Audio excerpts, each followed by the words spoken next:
नमस्कार दोस्तों, स्वागत है आपका हमारे इस चैनल धूप धुनु जी आरती में। दोस्तों, आप में से कई लोगों ने मुझे नवपत्रिका के बारे में पूछा था, तो आज मैं आपको नवपत्रिका के बारे में ही बताने जा रहा हूँ। नवपत्रिका मूल रूप से जो होता है वो 9 पेड़ होते हैं। इन 9 पेड़ों को एकत्रित करके ही माँ की 9 रूपों की कल्पना की जाती है। इसे ही जो है नवपत्रिका कहा जाता है या फिर नवदुर्गा भी कहते हैं। तो नवपत्रिका जो है मूल रूप से वो हमारे प्राचीन समय में जो किसान लोग हुआ करते थे वो माँ की किसी मूर्ति या फोटो में पूजा नहीं करते थे। इन 9 पेड़ और पौधों को ही जो है ना सम्मिलित करके नवदुर्गा रूप में माँ की पूजा करते थे और इनके सामने ही कलश स्थापना करते थे।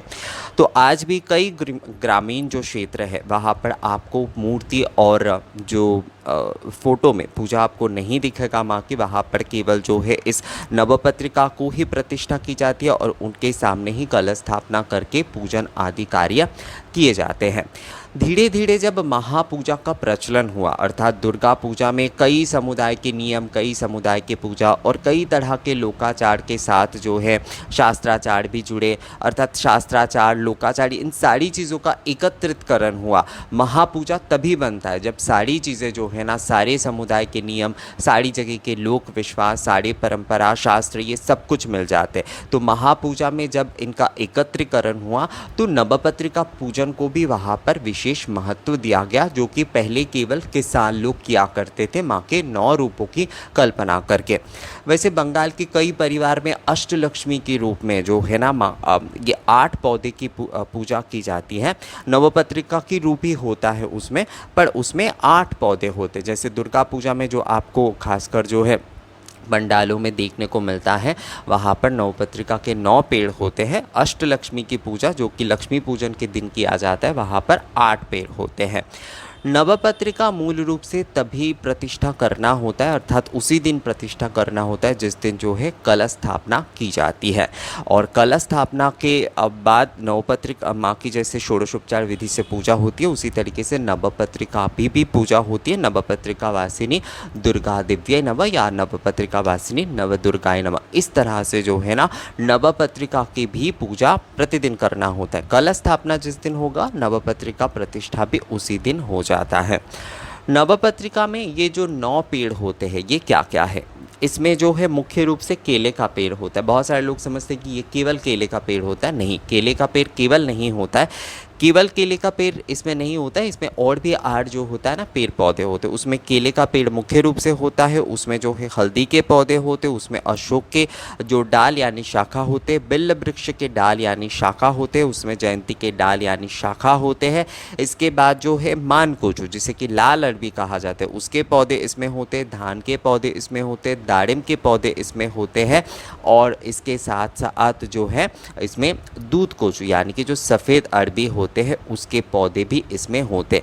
तो ये 9 पेड़ इस प्रकार के होते हैं। मुख्य रूप से इसमें केले के पेड़ होते हैं, इसमें जो है हल्दी के पौधे होते हैं, इसमें जो है अशोक के डाल यानी शाखा होते, बेल वृक्ष के डाल यानी शाखा होते, जयंती के डाल यानी शाखा होते हैं। इसके बाद जो है मान कोचू यानी कि जो लाल अरबी होते हैं उसके पौधे होते हैं, धान जो होते हैं उसके पौधे होते हैं। इसके साथ जो है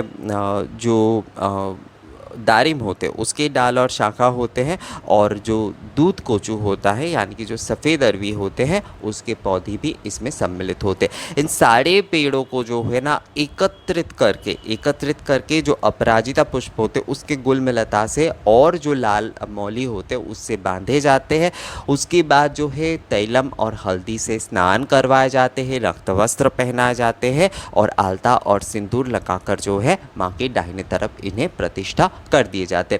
कुछ परिवार ऐसे भी है जो जहाँ पर जो है नवपत्रिका पूजन नहीं होता है, पर ये कुछ गिने चुने परिवार ही है जहाँ पर नवपत्रिका का पूजन या प्रवेश नहीं करवाया जाता है, क्योंकि नवपत्रिका पूजन जो है वो कोई शास्त्र विधि नहीं है। तो इसलिए कुछ परिवारों में इस नियम को जो है माना नहीं भी जाता है, पर ज़्यादातर अर्थात 90% अगर परिवार में देखा जाए या फिर पंडाल की पूजा, कोई भी दुर्गा पूजा आप देखेंगे बंगाल में, खासकर अगर बंगाली रिचुअल्स की पूजा आप देखते हैं तो वहाँ पर नवपत्रिका पूजन आज के दिन में जो है ना वो मास्ट हो गया है, अर्थात आपको देखने को मिलेगा ही। अब आप लोगों में से कई लोगों का ये सवाल होता है, क्या अगर हम बंगाली नहीं हैं तो क्या हम नवपत्रिका पूजन कर सकते? तो बिल्कुल कर सकते हैं, इसमें किसी भी प्रकार की कोई बाधा नहीं है। नवपत्रिका जो है वो किसी शास्त्र में उल्लेखित नहीं है, ये लोक विश्वास से आते हैं। जैसे कि मैंने आपको बताया कि किसान लोग ही इसके मूल रूप से पूजा करते थे, बाद में ये महापूजा में सम्मिलित हो गए।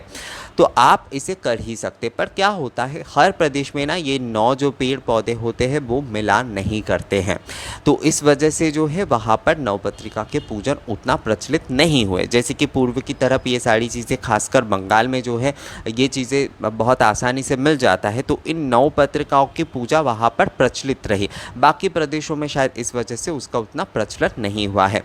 आप अगर केवल जो है बंगाली रिचुअल्स के चलते जो है नवपत्रिका का पूजन करना चाहते हैं दोस्तों, तो मैं आपको कहूँगा आपको इन झमेलों से दूर ही रहना चाहिए। अगर आप बंगाली रिचुअल से करना चाहते हैं तो और भी रिचुअल्स हैं, जैसे कि बड़न अनुष्ठान होता है, माँ के श्रृंगार आदि वगैरह, वो आप थोड़ा बंगाली तरीके से करिए। माँ की आरती करिए, धुनो पुरानो अर्थात धुनुची आरती वगैरह, ये थोड़ा ज़्यादा ध्यान दीजिए, धुनो पुरानों का अनुष्ठान कीजिए।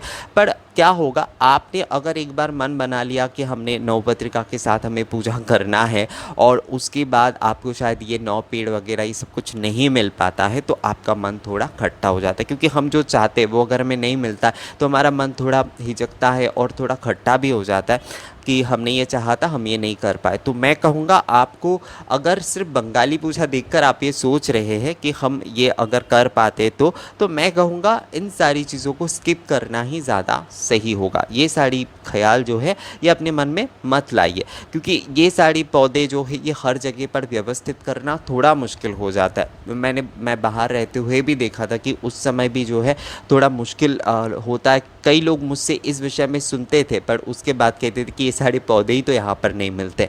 तो यही विषय है कि हर जगह पर ये चीज़ें नहीं मिलते हैं। आज भी जो है पूर्वी भारत और बंगाल में ये चीज़ें ज़्यादा मिलते हैं, तो वहाँ पर इसका प्रचलन अभी भी बहुत अच्छे तरीके से है। जैसे कि मैंने आपको बताया कि कई घरों में लक्ष्मी पूजा में भी जो है इसके चलन है। वैसे ये भी थोड़ा कम ही हो गया है, मतलब ये उतना ज़्यादा नहीं होता। लक्ष्मी पूजा में ये बहुत कम ही देखने को मिलता है आजकल।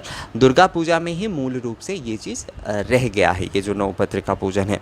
तो नवपत्रिका मूल रूप से यही है। नवपत्रिका ये 9 पेड़ का समाहार कहा जाता है, अर्थात सम्मिलित रूप कहा जाता है। तो आप अगर चाहते हैं, अगर आप लोगों ने मन बना लिया है या फिर आप इससे जुगाड़ कर पाते तो आप करिए दोस्तों, इसमें समस्या नहीं है। क्योंकि मैं फिर से आपको कह रहा हूँ कि ये कोई शास्त्र विधि नहीं है, ये लोक विश्वास है। तो अगर आप चाहते हैं तो कर सकते, पर मेरा अगर अपने मत की बात करें कि आप लोग मेरे मत के साथ, तो मैं आपको कहूँगा दोस्तों कि आपको इन सारी झमेलों में नहीं जाना चाहिए। बंगाली नियम जो है, बंगाली जो रिचुअल्स हैं वो और भी कई सारे हैं, जैसे कि वरण अनुष्ठान, आरती आदि, धुनो पुराणों का अनुष्ठान आदि। तो आप उन सारी चीज़ों को कर लीजिए अगर आप बंगाली तरीके से ही दुर्गा पूजा करना चाहते हैं तो दोस्तों ये वीडियो आपको कैसा लगा मुझे कमेंट्स करके ज़रूर बताइएगा। अगर अच्छा लगा है तो इसे लाइक और शेयर भी ज़रूर कर दीजिएगा। मिलेंगे आपसे अगली वीडियो में नए किसी जानकारी के साथ, तब तक के लिए नमस्कार।